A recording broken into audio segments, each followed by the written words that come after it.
Здравствуйте, на телеканале «Новый век», программа «Вызов 112». В студии Сергей Хайдаров. И сегодня мы расскажем о жутком преступлении в поселке Дербышки. Он был осужден за совершение изнасилования. В лесопосадке изнасиловали 8-летнюю девочку. Покажем кадры с места убийства на улице Гагарина. Не убивайте, вызывайте. Один человек скончался на месте, второй с ножевыми ранениями госпитализирован. А также двое погибших в страшной аварии на улице Гореева. Поворачиваюсь, где-то жена. А жены нет. Чему радовался пьяный водитель, протаранивший автобус? Это и не только прямо сейчас. 8-летняя девочка стала жертвой изнасилования на улице Липатова. По версии следствия, школьница вместе с подругами возвращалась домой с уроков. Путь им перегородил 38-летний мужчина. Предложил детям показать щенят. Одна девочка согласилась. Мужчина завел ребенка в лесопосадку, где и надругался. Обо всем по порядку. Репортаж Айрата Назипова. С 10 до 12. Вот в это время я хожу гулять с собакой, она всегда стоит. Полицейская машина? Да.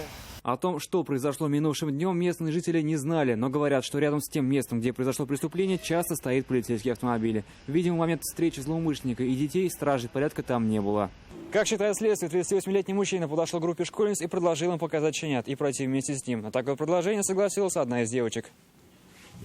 Незнакомец отвел 8-летнюю девочку в лесопосадку, которая находится буквально в 2 шагах от жилых домов. Здесь он и надругался над ребенком. Девочку доставили в больницу. Предполагаемого злоумышленника полицейские задержали спустя несколько часов. Им оказался 38-летний нигде не работающий мужчина. Он жил в съемной квартире вместе с сожительницей, недалеко от места преступления. В поле зрения правоохранителей попадает уже не в первый раз. В 2005 году он был осужден за совершение изнасилования и был приговорен к 10 годам лишения свободы, то есть освободился в 2015 году.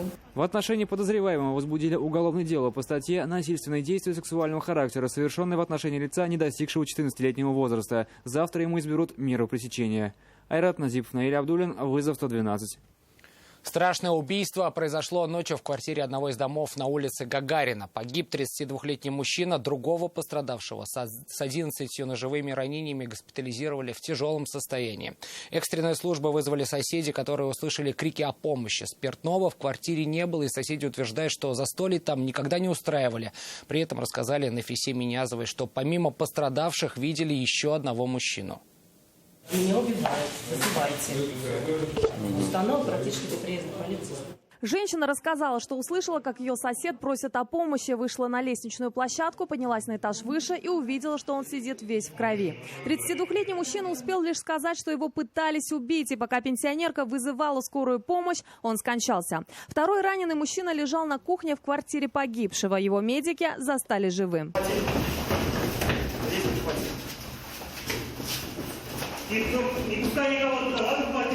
Пострадавшего со множественными ножевыми ранениями госпитализировали в 7-ю городскую больницу. Другая соседка погибшего вспомнила, что до того, как услышала крики о помощи, видела одного подозрительного мужчину. Услышав грохот, женщина поспешила открыть дверь и увидела, что на лестничной площадке в полусогнутом состоянии сидит неизвестный ей мужчина. Он был в темной удлиненной куртке, но на ступеньках мужчина просидел недолго. Видимо, поспешил скрыться с места преступления.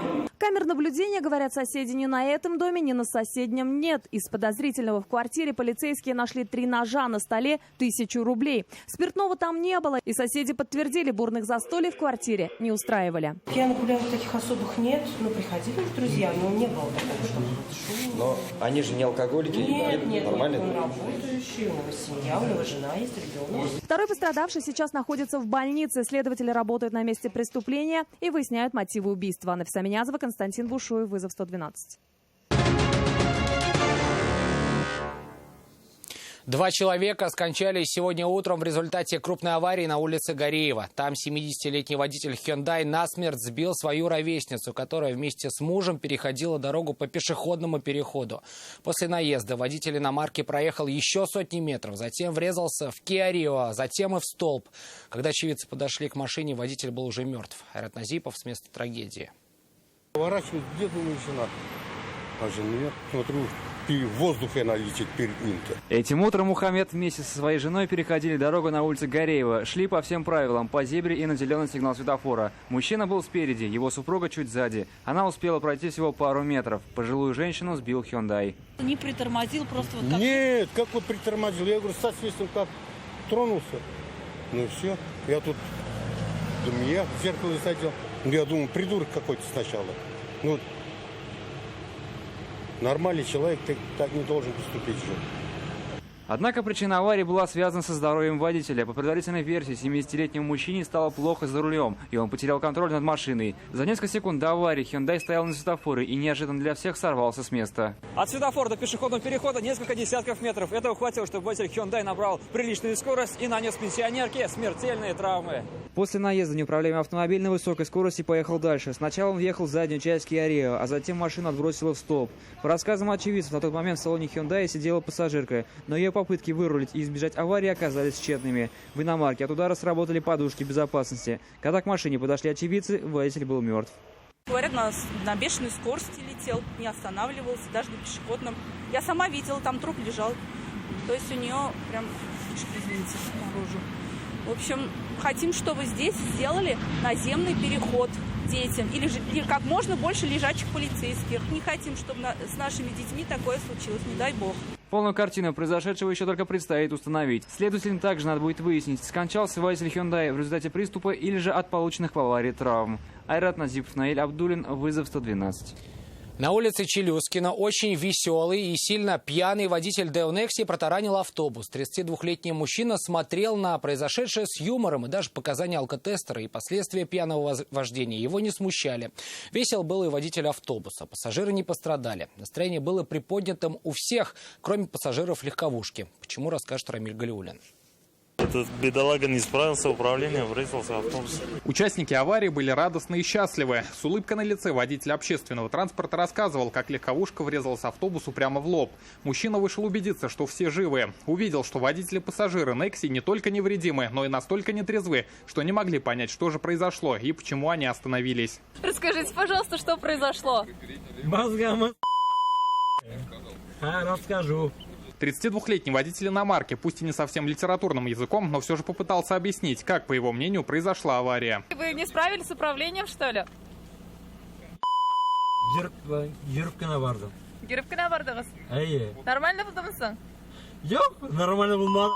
Тулганнан килеп бәрелдем. Настроение было не очень только у пассажиров иномарки. Они пытались грубить и уберечь от лишнего общения своего приятеля, сидевшего за рулем. Что отмечали-то? Чего?